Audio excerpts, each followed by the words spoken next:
Hi, I'm Steve Mann, and together with my partner, Rhiannon McDaniel, we will be exploring housing prices. Our data was obtained from the Federal Housing Finance Agency.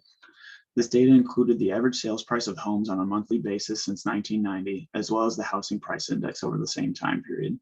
Later, we will be joining in the prime rate history obtained from the Federal Reserve Bank of St. Louis. Our first step in exploring the data was commenting on the stationarity. Only a single realization of this data can be obtained since it's historical observations. We see dominant wandering behavior with a clear upward trend, as well as less dominant cyclical behavior, possibly associated with seasonality, given that we know that this data was gathered on a monthly basis. It is our judgment that this data appears to be non-stationary. A plot of the autocorrelation reveals that all of our autocorrelations are positive with very slow damping effect. This shows evidence that a first difference of the data may be useful. The spectral density corresponds well with the realization we saw previously.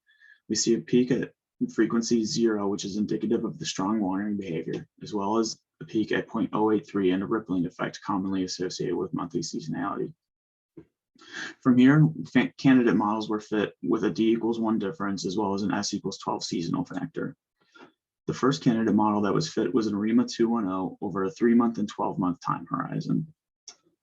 I will skip through the next few slides showing our forecasts that were generated and then summarize the findings with the diagnostic table. This is the 3-month with the ARIMA 210 and then a ARIMA 210 on the 12-month forecast. Candidate model 2 was an ARIMA 011 with a 3-month forecast and then a 12-month forecast.